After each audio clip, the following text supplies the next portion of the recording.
Hello ভাই, আমি আরিয়ান। কালকে কথা বলেছি আমাদের ইন্ডাস্ট্রির সেন্সর বোর্ড নিয়ে। আজকে কথা বলবো অনুদানের সিনেমা নিয়ে। অনুদান এটা হয়তো এখন আর থাকবে না। আমাদের ইন্ডাস্ট্রিতে অনুদানের টাকা দিয়ে যে ধরনের সিনেমা হতো সেটা নিয়ে কখনো কথা বলা যেত না। ইন্ডাস্ট্রির কিছু সুবিধাবাদী মানুষ তেল মেরে যে অনুদানের টাকাটা পেত, তারা সেই টাকাটা দিয়ে বানাতোই শুধু মুক্তিযুদ্ধ ভিত্তিক ফিল্ম। মুক্তিযুদ্ধ নিয়ে সিনেমা বানাবে, এটাতে কোনো প্রবলেম নেই, বাট সেই ফিল্মের প্রপার স্ক্রিপ্ট, সেই ফিল্মের প্রপার মেকিং, সেগুলো ছিল পুরোপুরি মিসিং। বছরে কম করে হলেও 3টা 4টা 5টা করে অনুদানের সিনেমা রিলিজ পেত। প্রত্যেকটা সিনেমার জন্য যে বাজেট দেওয়া হতো, সেই বাজেটের দেখা যেত যে 50 থেকে 60% মেরে দিয়ে নিজের পকেটে রেখে বাকিটাতে সিনেমা বানাতো, এবং সেই সিনেমাটা কখন রিলিজ পেত সেটাও কেউ বুঝতে পারতো না। আমাদের ইন্ডাস্ট্রি এতটা পিছিয়ে যাওয়ার আর একটা রিজন হিসেবে যদি আমাকে বলতে বলেন, তাহলে আমি বলবো সেটা অনুদানের সিনেমা। অনুদানের সিনেমা যদি সামনে হয় সেটাতে কোনো প্রবলেম নেই। আমি কিছু এক্সাম্পল দিই, যেমন অপারেশন জ্যাকপট নামে যে সিনেমাটা হচ্ছিল, প্রায় 21 থেকে 22 কোটি টাকা বাজেট। এই বাজেট দিয়ে যে সিনেমাটা হচ্ছিল,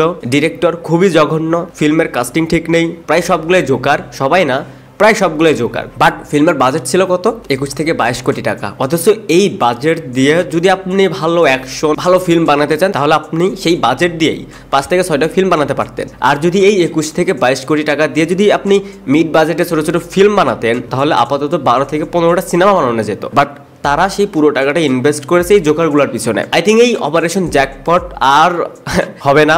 আর এই সিনেমাটার কাজ যদি শেষও হয়ে থাকে, আই থিঙ্ক এটা রিলিজ হওয়ার আর সম্ভাবনাও নেই। আমি আবারও বলছি, যদি অনুদানের সিনেমা যদি আবার সরকার থেকে দেয়, তাহলে সেটাতে কোনো সমস্যা নেই। বাট এই টাকাগুলো যাদেরকে দিবে, যে প্রডিউসার, যে ডিরেক্টরকে দিবে, সেইটা ভেরিফাই করে দিতে হবে যে আমি যে প্রডিউসারকে টাকা দিচ্ছি একটা সিনেমা বানানোর জন্য, তার ব্যাকগ্রাউন্ডটা কেমন, তিনি এর আগে কি কি সিনেমা বানিয়েছেন, তার ফিল্ম মেকিং কেমন, তার এক্সপিরিয়েন্স কেমন, প্লাস প্রডিউসার যে সে কোন কোন সিনেমা ইনভেস্ট করে, এর আগে সে কি কি সিনেমা বানিয়েছে এবং সেই সিনেমাগুলোর মান কেমন ছিল, এগুলো যদি যাচাই বাছাই করে ভেরিফাই করে অনুদান দেয়, তাহলে তো কোনো সমস্যা নেই। সমস্যা তখনই হয় যখন এই টাকাটা কোনো 5-8টা লোক পায়, কোনো 5-8টা মানুষ পায়। দেশ নতুনভাবে তৈরি হচ্ছে, দেশের প্রত্যেকটা জায়গায় ইয়াং জেনারেশন ইনভলভ হচ্ছে। এই টপিকটা নিয়ে তো আমরা কথা বলবোই, কারণ এফডিসিতে যেসব মানুষ বসে আছে সেইগুলাকে সে জায়গা থেকে সরাতে হবে। যারা ইয়াংদের ভিতরে ভালো কাজ করছে, ওটিটি প্ল্যাটফর্ম বলি বা সিনেমা বলি, তাদেরকে সেই জায়গাগুলো দিতে হবে। দেশের প্রত্যেকটা জায়গায় যেরকম ইয়াং জেনারেশন ইনভলভ হচ্ছে, তাদেরকে জায়গা দেওয়া হচ্ছে, তারা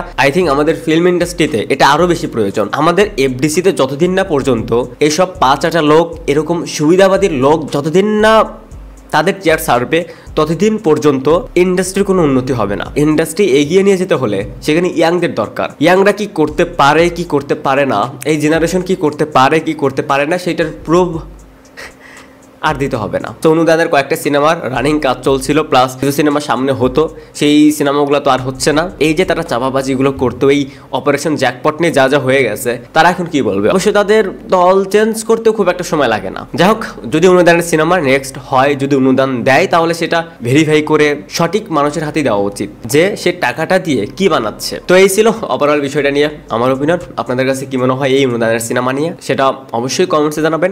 থ্যাঙ্কস ফর ওয়াচিং, বাই।